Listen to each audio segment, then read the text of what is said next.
Hi guys, and welcome back to the Ramesh podcast with me, Seshadri, and welcome to a January transfer window special with the toppest of top reds, ADIThYA Ramesh. How are you? Hi Sesh, I'm good. How are you? I am good.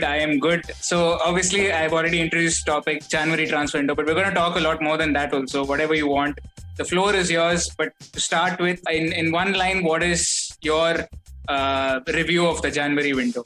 It was hectic because we did our best business only towards the end of the window and pretty much the last day. And yeah, bro, it was very hectic, and I was getting restless like every other Liverpool fan.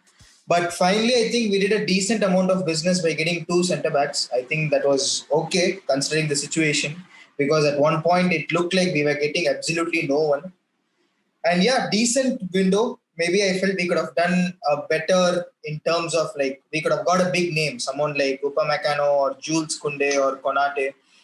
But then, yeah, I think I'm just being very satisfied with what we did, given how the situation was. Definitely. I think after that Reece Williams masterclass against Marcus Rashford, I think we definitely needed centre back. Yeah. But yeah, I mean, Yeah. you mentioned it. Obviously, we've gone one full month without a new centre back, and Joel Matip cannot play more than 3 games in a row, which is ridiculous for a club like Liverpool. Because Liverpool, if like any European team, any team in Europe, is going to play 3 games a week, even if True. you're playing Europa League. So it's ridiculous that he can't do that. But one full month, do you think? I know where you stand on this because I've interacted with you outside. But your opinion on FSG and the way they've dealt with this whole window. See, with FSG, it's always been like every transfer window, they've somehow done the business only towards the fag end, at least for the last two windows, because they have cited the COVID reasons and everything, and they've said the funds will become like clear only as the days progress. With FSG, Sesh, as you have told that we have interacted outside this pod, and we have known that I am neither pro FSG nor like completely out FSG out. But then somewhere I don't like a lot of things that they do. For instance, they knew that. See, first of all, a club like Liverpool, a fourth choice centre back and Thiago should have never been mutually exclusive. Okay, and they should have like, in my opinion, as a big club who has won the Champions League and Premier League, we should have ideally signed Thiago and the fourth choice centre back. But like we have discussed this before, the idea behind not signing a fourth choice centre back did make sense to an extent. But then in October, we knew the situation. Like we knew Van Dijk was out of the season. 23 days later, we knew Gomez was out of the season. And I very much expected a centre back to be announced on 1st of January. But then it never happened. And what it took was almost their best manager, arguably in the 21st century, to come out saying that he needs one. And he was quite desperate also. And yeah, see, FSG is always smart, bro. Like they'll do stuff like this, and somehow they'll cover up. Like, yeah, now if you see, Takumi Minamino is now loaned out for 500 euros or something, 500k euros. That pretty much pays for Ben Davies' loan amount or something. And I don't think in a COVID situation like this, that's going to help you. And given how FFP regulations have been restricted for this 1 or 2 years, I think as owners they need to take money out of their pocket, and they cannot hope for they cannot hope for selling to buy policy at this point of time at all. They need to back their best manager, and this is arguably our best time in our history, quite comfortably, at least in this 21st century. And we still can't be. See, I'm happy with Kabak and Ben Davis, but we should have been more ambitious if you would ask me. But then this is what we get coming on 31st January and trying to sign someone. Definitely, but don't you think Kabak is like a long-term target? Because obviously we heard about him in the summer also. Is that not like, okay? Don't you think this deal is good in a way, because we've got him on loan, we can evaluate him for 6 months, and if he's not a good target, we can always send him back. Yeah. Whereas if he's a good target, you can always pay 18 million and we can make the deal permanent. So don't you think this is? Yeah, see, in terms of what you're saying is absolutely perfect. Like it's more of we first try and then we make a choice. I think that aspect is good. I appreciate it. But then somewhere I felt like we could have shown more ambition in terms of much earlier in January. I also rate Ozan Kabak. I think, like you said, he's been on our radar for some time. But I feel we could have done little more, like in terms of maybe pay up that extra premium cash for, say, Dayot Upamecano. He has a 35 million pounds release clause in summer. Maybe you pay that extra 10 million or something, and we might have got him. You never know. Same for Jules Koundé. And given our centre back options, we have Joe Gomez, who's again injury prone. See, unfortunately for him, he does only big injuries. He doesn't do this 1 week, 2 week stuff. Whatever he does is only takes minimum months, like 2-3 months or whatever. And with Matip, again, he's injury prone. And who can't play more than 3 games together, okay? And we didn't have a fourth choice centre back as well. So I felt like we needed another something like, I won't say a 75 million-esque signing like Van Dijk, but definitely I would have preferred a 45-50 million signing. But there's no point. I think we have come to this stage where we have actually finally got some numbers in Ozan and Ben Davies. And like you said, the deal for Ozan looks good. Like, we can see how he does in these next 4-5 months. And if he's done good enough, we exercise the option for 18 million. Otherwise, we'll always go back to our long-term targets for Konate or Dayot Upamecano. Yeah, I thought it was a good deal, but you're right. I mean, we were inactive for too long, I felt. And, mentally, I've said this off the group, mentally, I was prepared for Reece Williams and Nat Phillips to finish this season. But, but thankfully, that's not the case. So I guess that is something we can be thankful about. Now, you mentioned Minamino going out on loan. Now, Minamino is a player who divides the Liverpool fan base, because there are people who love this guy. There are people who think he can be a really good Liverpool player. And there are people who think he is not shown enough. Where do you stand on Minamino and his Liverpool career so far? See, first of all, with Minamino, I also got onto the Minamino hype train after he faced us in the 2019-20 Champions League game, okay? But then, I'm not faulting our thinking or scouting or whatever, but then the team, in that Salzburg team, there was even Haaland, there was Dominic, and there were a couple of other guys. So I was quite surprised how we wanted Minamino among those 2 or 3 mentioned, okay, first of all. And secondly, we signed him. It was a good deal, 7.2 million or something last January. But then he has contributed, it has taken him 1 whole year to finally get onto the score sheet. See, it's partially because he wasn't played to his best position. And trust me, bro, I don't know what his best position is. Some say he has to play behind the striker. Some says he can play the false nine like Firmino. Some says he can play through the wide. See, you need to have a set position, and he should have done well. But then he didn't do well. Not like he got a lot of chances.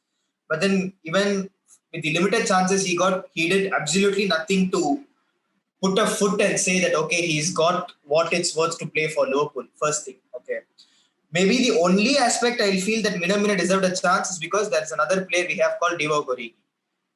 I'm so done with him, bro. Okay.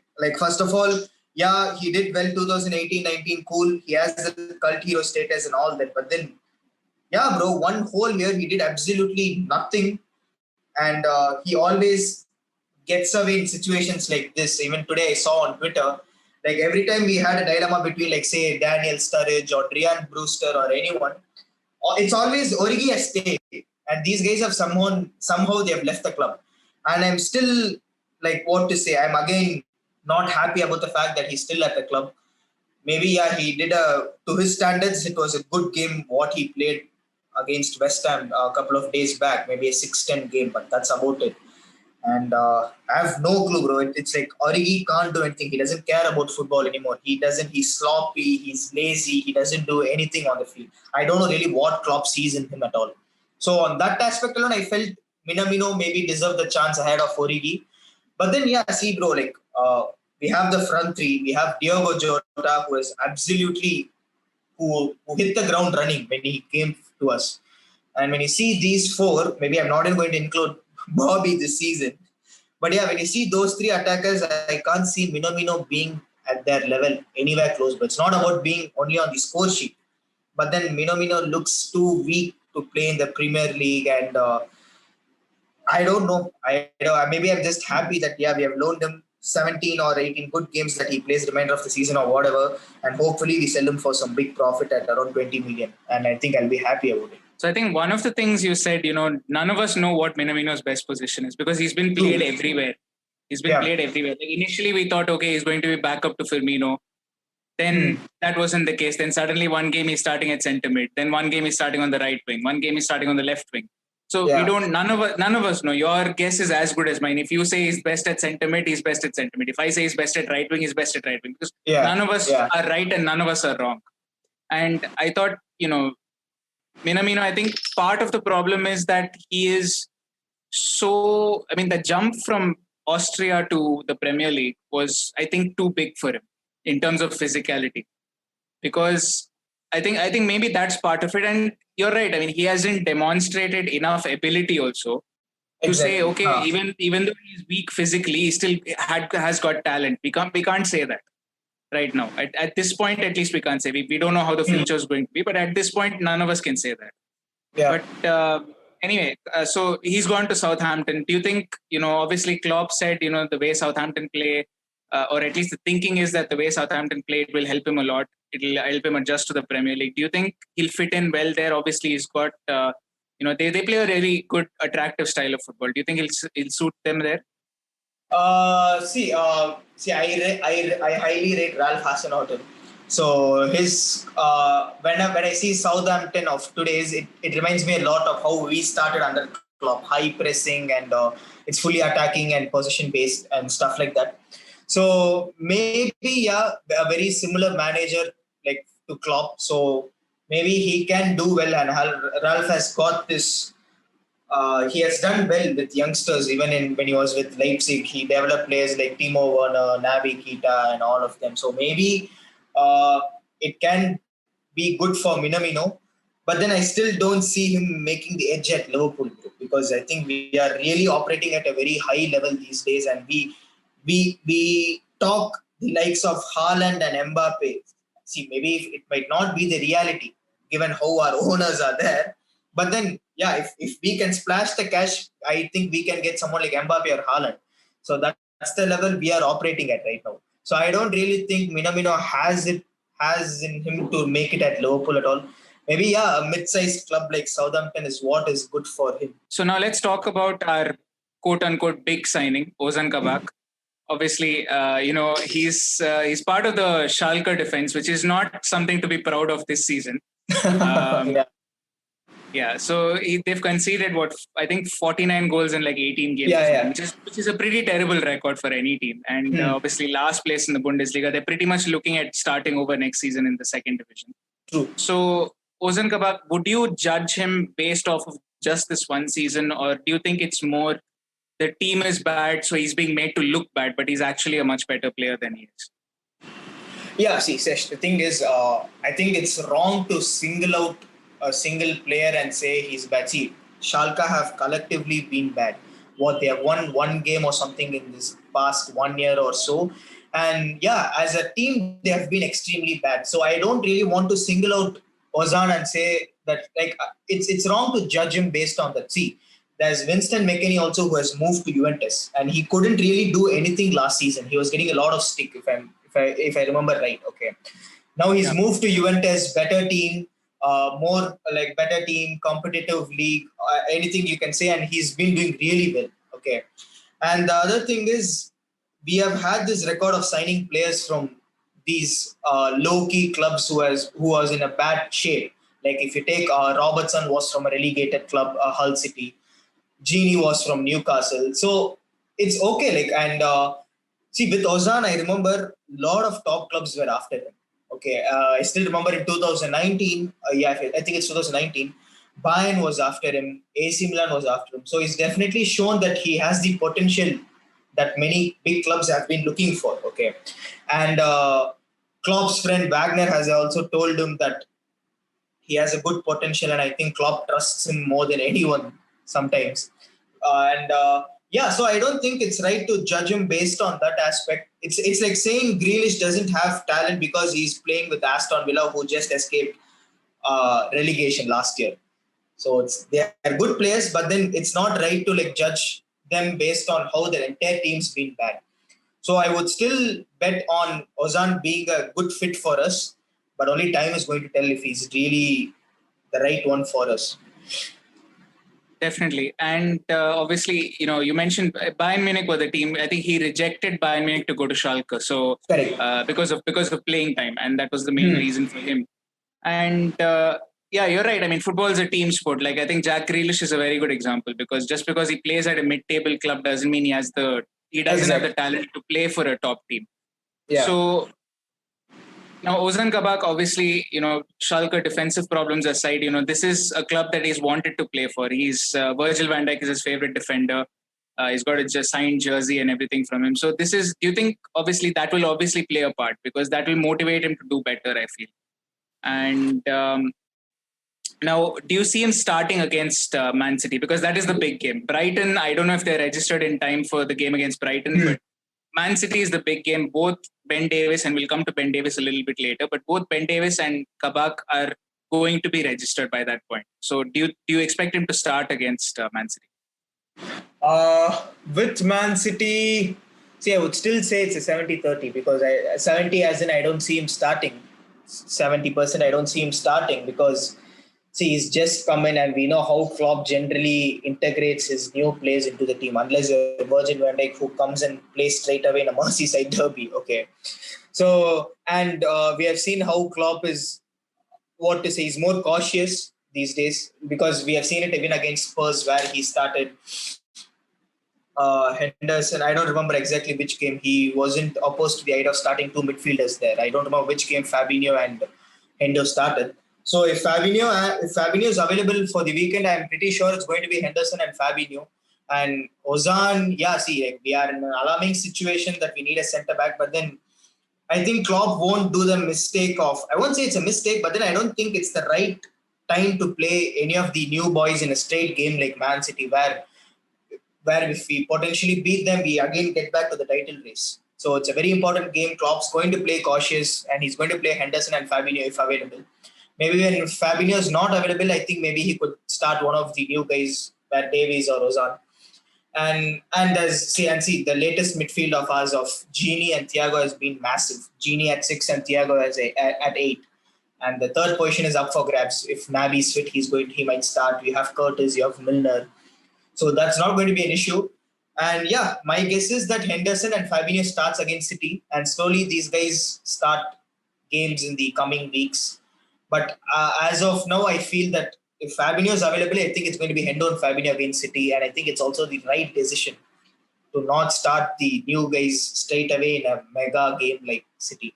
Absolutely. I feel the same way. I think it would be safer for us, I think, if we start, even if we go with Hendo and Fab against City. I feel like that would be a safer bet. One, because by the time the City game comes, I think Kabak would have been maybe in the squad, maybe trained with them only 2 or 3 times. And that chemistry is very important, especially against a team like City. And I know we've had so many defensive pairings, but Fab and Hendo, at least they have a little bit better of an understanding than a new signing coming in. So that's my thing. The final sort of 2 deals which are interlinked in a way. Sepp Berg going on loan to Preston, and Ben Davies coming this way. Now, I will be very honest. I have not watched more than 3 games of Preston this year. So, and even those 3 games, I think I was doing something else while that game was going on in the background. So I have not watched Ben Davies apart from compilations. Any thoughts on him so far, like based off what you've seen? Absolutely nothing. I've seen grand total of 0 games of Ben Davies, but then I'm pretty sure he's going to be definitely better than Reece Williams and Sepp Berg. That much I know. Okay. And let's hope for the best. And I'm good that Sepp Berg is out of the club. See, maybe this can come across as being rude or not being patient, but then, Sesh, I want our club to be like the final end product sort of club. Like, what I mean exactly is I want us to be the final step, like how it used to be for the players like for Real and Barcelona. See, it's good, like sometimes you develop these academy kids and all that, but then I want us to always sign the finished article. And if it means that we throw the money of 100 million or something, so be it. Like it's always been the case with a club like Barcelona or Real Madrid. Like they don't really sit and develop players. Like, see, if you have a player like Trent coming through the ranks, fine. We are going to take it, okay. But apart from that, if you have a finished article out there, I think I'm going to take him every day of the week. Like let your Dortmund or Leipzig come up and let them develop the players and let me pay that premium of 50, 60 million, whatever the number they say. And I think I want us to be like that. So Sepp Vandenberg going out there is good. I clearly don't see him making it at Liverpool. Ben Davies, yeah, like I said, I think even in today's press conference, Klopp finally said that it's good for Reece Williams to develop with people of his age group. I don't know. All these days he backed them saying that he's good and all that. But then, yeah, today he did say something on those lines that it's good for him to develop with players around his age group. And see, it's good that he helped us somewhat in the 6 months without Virgil and Joe and Matip and all that. But then that's his level. His level is not playing Champions League for Liverpool Football Club, at least now. And this Billy, the kid Kume show, bro, I don't even remember his name after the preseason, bro. It's all just a pointless hype train. I don't even remember making. Yeah, I think he made the bench appearance alone in some pointless Champions League game. But then that's about it. Played a grand total of 0 zilch, nada, nadi minutes. So that's with him. Yeah, so Ben Davies coming with some good experience. And hopefully he just does a fine job for us. Yeah, hopefully. And we've seen players come from sort of lower leagues and, and become decent Premier League defenders. Tarkowski is from there. Harry Maguire, I know people have different opinions, but he's still a Premier League defender. So, so we've seen players come from there and, they can actually do well. So hopefully Ben Davies is like that. Looking around the league, any other deals that have interested you? Arsenal have been quite active in the window. Obviously, Mustafi going to Schalke was one of the reasons Kabak is coming this way. Yeah. But their big signing was Odegaard, and then anyone else who's just around the league, any team, any deal that interests you. I don't think many clubs did much of business in January, but then the two signings that I won't say I was too impressed, but then one signing I was very impressed was Odegaard moving to Arsenal. I think that's going to be interesting because Odegaard was having a superb season with Sociedad last year, but then he moved to Real and there's something that Real Madrid is not patient with these young kids, and I also think that somewhat Odegaard, it's difficult to be at Real Madrid right now. It's difficult for someone like even Eden Hazard. So it's going to be difficult even for like Odegaard. And the other one which I was quite, I won't say impressed, but then I'm quite excited to see was Willian Jose joining Wolves. I think he's going to replace Jimenez. And I think that's nice. And that's about it because January window is always difficult. So it's not like no club does. I mean, it's not like clubs do much of business at that time. It's only the emergency deals and stuff like that. So these two signings stood out for me. And the pointless hype from the red side of Manchester about this Amad Diallo, who they have seen for grand total of 0 minutes, but then they are just hyped about it. But then I just heard that he ripped our academy kids during the weekend. Yeah. But that's about it. And Willian Jose and Martin Odegaard interest me the most. Okay, now looking forward to the summer. Obviously, we've talked about Upamecano's 35 million. I think every Liverpool fan, if you ask them Upamecano for 35 million, they'll say yes, for sure. But realistically, who do you want out of the club? Let's start with that. Who do I want out of the club? Okay, it's a long list. Just for like listeners, this is not us being against Liverpool, me asking the question or Adi answering this. This is just, as a Liverpool fan, I think you should be allowed to say this player is not good enough to play for Liverpool, and you should be allowed to, give your opinion that he should not be playing in Liverpool colours. So we're not, I know I called Adi a top red and all, but this is what being a top red truly is. I think you should be able to criticize a club and praise the club when they do it well. Yeah, absolutely. What you said was true. See, the thing is that it's not like we are going to blindly say that we want X or Y out of the club. I think we can have a fair sort of criticism and justification to the names I'm going to tell you right now. Okay, starting from the top, Adrian San Miguel, leave my club.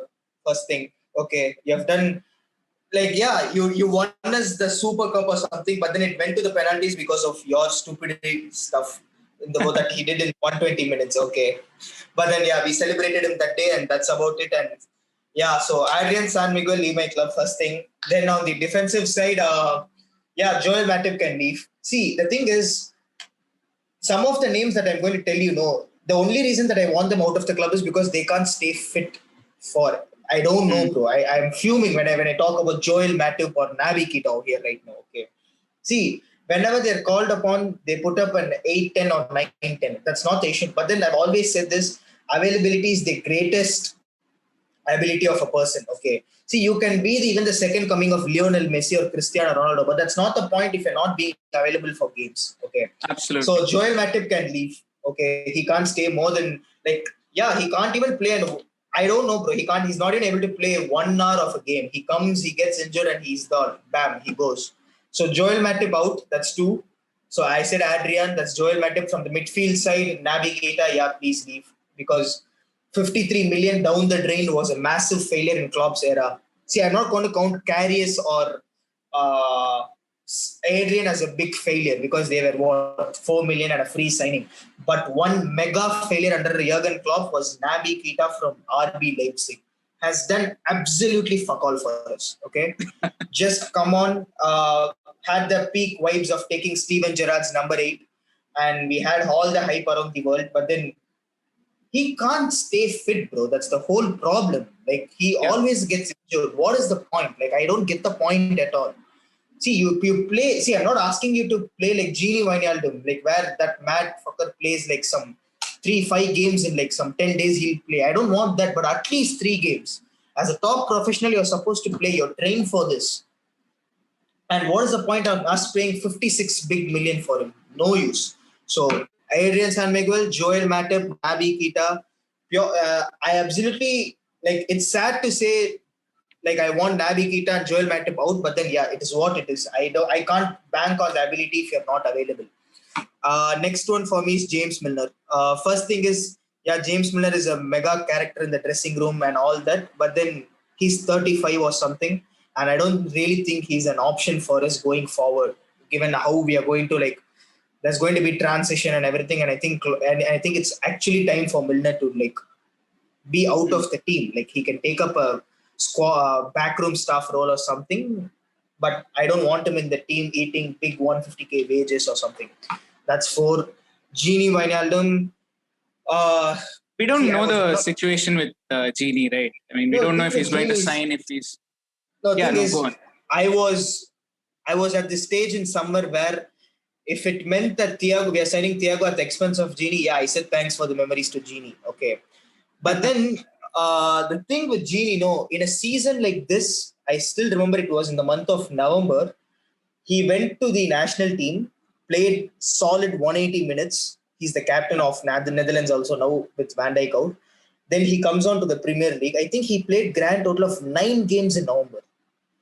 And I don't know, Sesh. I think it's a very, very underrated aspect, and I'm it is. I take my words back. I wanted him out in summer if it meant that we didn't sign Thiago, but then Genie being available for every match day, the starting 11 is unreal.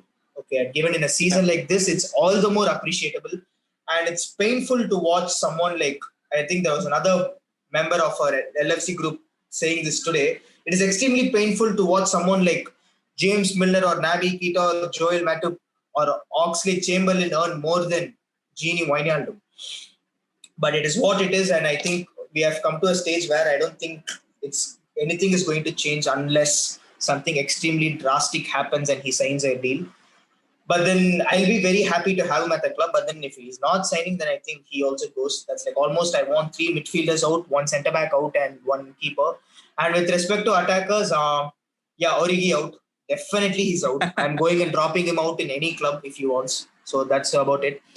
And see, this is a big one. Okay. Now, thing is, Roberto Firmino has done everything for us. Okay, 6 years. I was going to bring up that name and see how you reacted, because that is that was also on my question. Where do you stand on Firmino? Because right now, last couple of games he's on form, but overall the last 1 or 2 seasons he's not been that great. So where do you stand on Firmino? He's also approaching the 30s. Yeah, see, Firmino 6 years, mad running, being said as the system, which is low-key true. And he's won everything for us. over the years. And I think he's hitting 30 this year. And I think it is only, and 2 years, he's done absolutely nothing. Maybe here and there, few games where he's done, but then nothing more to it. And he has won all the major accolades that was there to win for us. And for us in this transition period, I think the first name that's going to go in terms of very important players. See, Gini Wijnaldum is also out, but then his contract is out, is fine. But then I think the one player that we need to ship off for cash is, I think, Firmino has to be the one who has to leave from the front three. Sadio Mane is still very good. Mo Salah, bro. That's all. He's still phenomenal. Okay. Yeah. So he's there. We have Diogo Jota, who's unreal. So I think Bobby has to go for the betterment of our team, so that we get a, there's a space for another attacker. With respect, so I think it's going to be a hard one, but then I really wish that's going to be the decision that we take, because then and it's FSG, bro. So they're more smart than you and me over here. They know at 30 they'll bully some club. Edwards will be at it. They'll bully some club. They'll sell him for some 40 odd million. Maybe, who knows? There will be such clubs. We have our biggest clowns, Barcelona, who paid 140 million. So they might end up paying also someone like them. Okay. So yeah, I think it's the right time to cash in on Firmino. And he's also earning big wages. He's almost the second top 5 earners at our club right now. So Firmino is out. And with Shaq, I love Shaq, bro. Okay. And I can say this very confidently on air that there wasn't a single game in these 2 years that where you can say Shaq has been poor in this game. Can you name one? Because I'm absolutely not able to name one. I don't think so. I think the only thing with Shaqiri is I've always been wondering why he's not being played even when he's fit.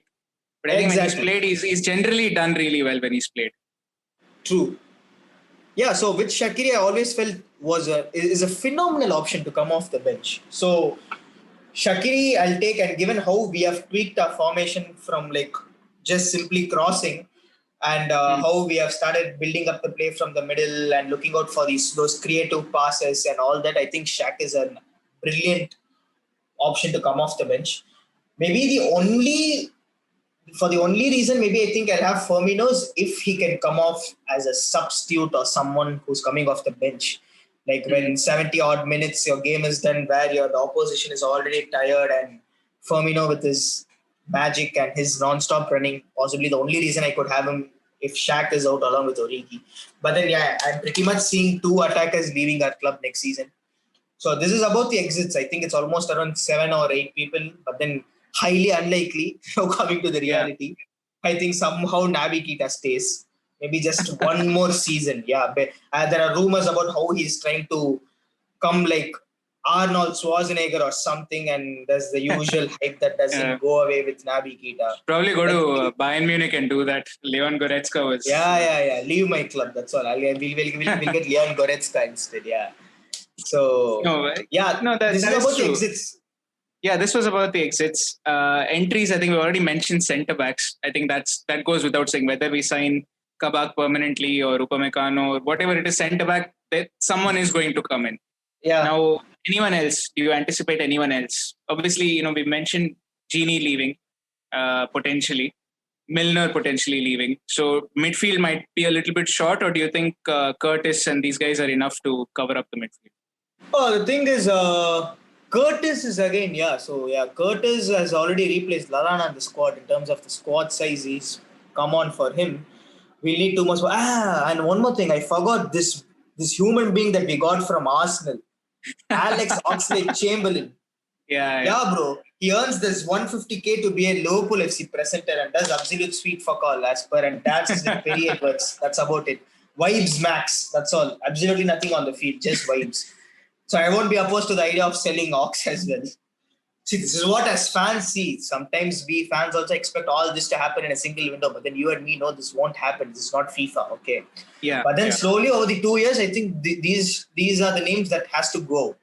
And a long shot maybe won't be extremely opposed to the idea of saying even someone like Joe Gomez leaving the club. See, there's no point in you having non-available players, bro, who's always injured. What is the point?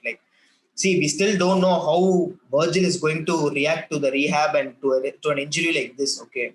See, all this while we were hoping that, yeah, it's always the question of changing Virgil's partner and that Virgil was some sort of inevitable human being. That's how he was. Okay. But then coming after an injury like this, you'll never know how he's going to react. We shouldn't be rushing him. That's Frank de Boer at Netherlands who's saying that he'll need him for the Euros. There are so many situations like it's hanging around there. So, yeah, but then I think predominantly these are the names that are going to be out. Joe Gomez, like I said, it's a long shot of saying that he can go out of the club. Virgil and Klopp loves him, bro. So there's no way that he's out of the club. Okay. And with respect to incomings, see, when we talk Genie, it's always about availability. So I'm not going to hope for some technically gifted midfielder or someone like that because we have Thiago for that. We have Curtis who has shown some brilliance in the creativity attacking. So when you're talking about Genie, we always talk about the availability of a person. So some midfielder out there who's having a good injury record and who's just available for games. And I've heard this name called Rodrigo De Paul, who has never been injured. Udinese, yeah. But then, there's Liverpool tax, bro. So they'll come and they'll get injured after Klopp's training methods. That's a different thing, okay. But what about someone who's Premier League proven? Like I know we've heard Yves Bissouma from Brighton, Yeah, see, I think he's had a good season, but I don't know where you stand on him. That's what I want to know. Yeah, see, I'm thinking, thing is with Bissouma, he's been having a good season, and I've heard names like Real Madrid being in for him. So he's definitely a quality player. But then one good season and a step too high, like Liverpool is something like I don't really want to take that bet. See, of course, Klopp factor is there and all that, but then see, we know how things happen for players like that. Luka Jovic, who was killing it at Frankfurt, one season after that he moved to Real Madrid, where it was only downhill for him. Okay, so like sometimes for players, like after one good season somewhere, and the next step shouldn't be too high. That's my whole point. Okay. Maybe so that's the thing that I'm always worried about when we are signing players or looking at players. So any midfielder, I think there are a lot of options for midfield. So I'm pretty relaxed about that situation, as in I think we'll do good. There is Dennis Zakaria, there is Jose Mavar, there is Rodrigo De Paul, then we have said Bissouma. There are a good number of players. So midfield shouldn't be an issue. In the attacking front, it's going to be very, very interesting whether FSG be this penny pinching owners that they have always been, or they are going to show some real ambition and they're going to go say all gun blazing and say, we are getting Kylian Mbappe. I think the noise around now has been that Real Madrid are actually hit massively by the pandemic. Like today, they have gone 3 windows without signing a player. There's one viewpoint that they are saving it up all for Kylian Mbappe. But then maybe they might actually be hit during these pandemic times. So you'll never know. Let's see. Me knowing FSG, no way they are landing Kylian Mbappe without selling one of Mo or Sadio. They are never doing it. I think if Mbappe is coming, that is, in my opinion, I think that is pretty much indicative that Salah is most likely going to go. I don't see Mane leaving as such. I think more likely Salah will be the one out of the 3 who leaves if Mbappe is coming. Bro, being very honest, I don't think any of them is living for this whole Salah situation. I'll tell you, I'll tell you how I saw it. Okay, see, Salah over the moment ever since he has come to England, only Lionel Messi has been better than him. See, there's Lewandowski and all that, but then bro, it's Bundesliga end of the day. Okay, and it's got its huge tax, Bundesliga tax. Okay, so in my opinion, Lionel Messi is the only one who's been better than Mo Salah. Okay. Yeah. And seeing from Salah's point of view, bro, see, Thiago Alcantara's fantastic, world-class, second best midfield in my opinion after Kevin De Bruyne. And so see, he sees Thiago Alcantara coming. There is a rumored thing of him earning close to 200k at our own club. Okay. And second thing is he sees draws, like I won't say draws, that's too far a stretch, but comparing to Mo Salah, someone like Aubameyang, Rashford and all earn more than 250k. Anthony Martial earns some 250k, and you see he's become one of the biggest stars in football right now. He accompanies Lionel Messi in an Adidas ad. He accompanies him in a Pepsi advertisement. He's become a big star today. Okay, so when he sees players around him earn such phenomenal money, I think it's very natural that he wants another offer. I think he right now earns around 200k a week. So he sees someone like Aubameyang earning 300k for doing absolutely nothing. Okay. So as a player that he aspires to get more money, and I'm damn sure Mo Salah knows that he's not going to get anything by moving to someone like Barcelona right now. It's a toxic club right now, and he has seen what's happened to Felipe Coutinho. So there's no way he moves there, and also I don't think any of these Real Madrids or Barcelona can afford Mo Salah right now. So I completely felt it was a stunt from him and his agent to like make Liverpool do the talking. And same with Sadio. I don't think they're going to move out, bro. See, they're playing under one of the best managers in the world. Okay. And Liverpool is at a time where they're fighting for everything that is available. Okay. And of course, I mean, I'm not going to include the Papa John's Cup or something, but then, yeah, only the big ones. Okay. Yeah, I know. The Champions League and the Premier League. Yeah, definitely. Yeah, the big ones are like what every footballer aspires to win. Okay. And so this is the level we are operating at. We are signing someone like Thiago Alcantara, which you could have never imagined some 4 or 5 years back. 4 or 5 years back, you had Steven Gerrard calling Tony Cruz to convince him. That was the level we were operating at. Okay.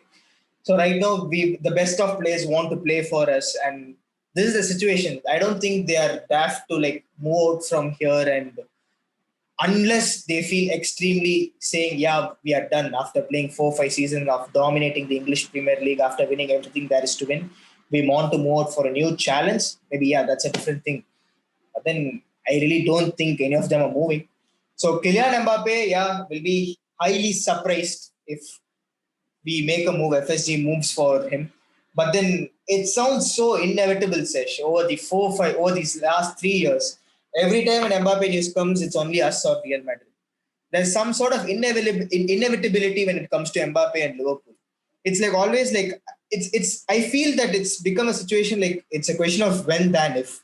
Maybe yeah, see, like maybe in 2 years down the line, maybe we can sign him up for free. Also, who knows? And he also has the age factor with him, and he can always move to his Real Madrid at 26, 27, give us his 5 years of career at Liverpool. So it's going to be interesting, but I won't even be surprised if Liverpool signs someone like Diego Jota out of the blue and shamelessly use their PR and claim that we have been tracking him ever since that player was on his nappies. It's always we do. Yeah, we saw that even for Ben Davies. Yeah. So this is quite inevitable. Yeah, let's see.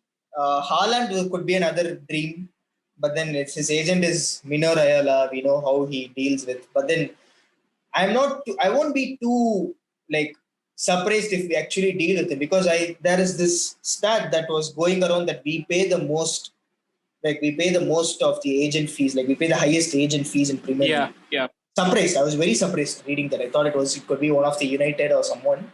But then yeah, it's us. So yeah, maybe if you can make Raiola happy, you get his client. So you'll never know.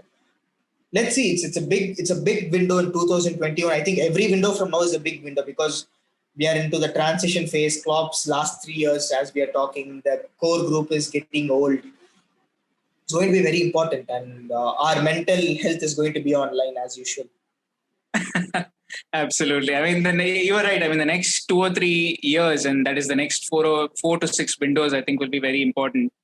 And there's also the question of, whether Jurgen Klopp stays beyond this summer because Germany, if Germany don't do well at the Euros, there's a good chance Klopp might be approached. I'm not saying it will happen or not.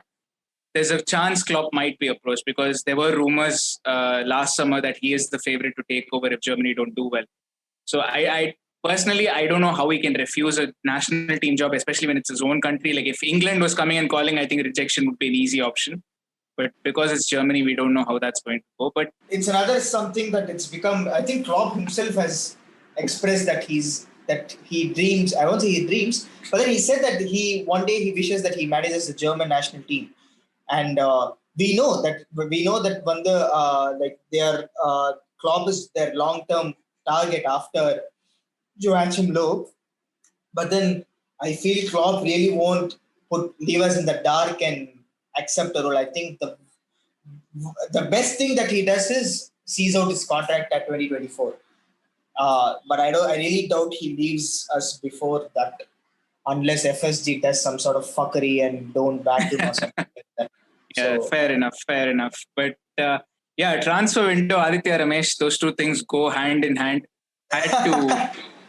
Had to get after this month of mental health issues for all Liverpool fans and the issues that centre back has caused for us this season. I think we needed this episode, but this episode is all about Adi and the top Reds and the way Adi just I don't know how to put it, like you're a top Red basically on the podcast. Before the podcast, you told me that you'll be a top Red on the podcast, so you were a top Red. Stay true to your word. But yeah, this was there are two things. We know in our local FC group that we are all there among 250 odd people. See, certain things I do it for fun and everything, but I feel that like how you and me discussed in this last 30 minutes is what constructive criticism is all about. Okay, we didn't simply for the sake of it. We are not saying we want Joel Matip or Origi out. Okay. We have proper justification to it. See, Joel Matip and all, Origi, they've all done good for us. I'm always thankful for it. But then, as a top club, we think we need to have players who are available, who are very good in quality. See, I always believe you can never have your first 11, your second 11 the same as your first 11. But then we can do some good. Like we can have 4 or 5 good options and all that. We can have players available. See, a freak injury or something like that is different. Okay. Like what has happened to Van Dijk or Diogo Jota right now. But then someone like Matip getting always injured or Origi getting these n number of chances and doing absolutely nothing coming on the pitch and just thinking it up every game doesn't sit well with me. I think this is what I mean as constructive criticism. You and me have a genuine reasons to say that, okay, we need to move on from this player. And this is what top Reds see. This whole term is funny, top Reds, bottom Reds or whatever we call it in Twitter terms. But then, I don't want to sit here and blindly back everyone saying, just because I've seen the worst times of Roy Hodgson or someone XYZ that I'll go through every shit because I've won one Premier League title. No, I have started supporting this club from 2013, and in my time, it's always been the Real Madrids and Barcelona's who's been the dominant force. Okay, so I want our club to reach that level and not just stagnate after winning one Premier League or one Champions League. So absolutely. When we put this across, the traditional Reds are not able to accept it. Like you and me will be aggressive at one stage. Like we were aggressive at one stage when we were not seeing the centre back coming in. Okay, but then we had people coming at us saying that we are not grateful and all that stuff. I don't think we are being ungrateful or we are being without any sort of gratitude. I think we are telling what we need to do to stay at the top. Right? And I think you're absolutely right. Point. Yeah, I think you're absolutely right because I think when you said 2013, that was like the peak of Spanish football, both Barcelona and Real Madrid. Exactly. And they were doing things to win year in, year out. And I think any club, whether you're Liverpool, United, Bayern Munich, whatever era you take, that is the level that you aspire to. And there was a time before that when Italian football was like that, AC Milan and Juventus were like that. So it's not a bad thing to aspire to that too. I mean, imagine how good it would be if, year in, year out, you're in a title race. Maybe 5 years you win 3 Premier League titles, 6 years you win 4 Premier League titles, something like that. That would be really nice. So exactly. I totally agree with you. I think criticism, as long as it's justified, as long as it's not blind hate on any player or any manager, any coach, I think that's perfectly justified. True. But thank you so much, Adi, for joining me. It was amazing. It was a long pending one, and I think it was the right time. Yeah. Definitely. I wanted to do this one after the summer window, but somehow we couldn't work out a schedule. But and my podcast was just starting out at that point. So didn't quite plan a lot of stuff. But definitely, I think every transfer window, this is going to be a regular feature. Yeah, definitely. Yeah. But anytime you want to join the podcast, do let me know. I'll be if you want to rant, if you want just 20 minutes, you're like, I'm basically like a therapist right now. So if you want like 20 minutes just to rant about how bad Origi was in a particular game, I'm perfectly all for it. In a particular game, then every game the Origi starts, I need to rant. Simple. Yeah. But thank you once again for joining me. For those of you listening, thank you guys for your support. We recently crossed 2.5K listeners from across the world. I still can't believe I have listeners from South Korea, by the way. But we crossed 2.5K recently. I don't know how that's happened, but thank you so much. We've crossed 50 episodes as well. quite some time back. Thank you guys for the support. You can find this podcast on Spotify, Amazon Music, Apple Podcasts, wherever else you get your podcast from. I guess that about brings this episode to a close. This was a lot of fun. I will give my thoughts on the transfer window a little bit later in a bonus episode, but this is the main feature. Mine is just, a side film that you want to see later on. But thank you so much, Adi. And for those of you listening, thank you guys. And I will see you guys next time. Goodbye. Have a great day.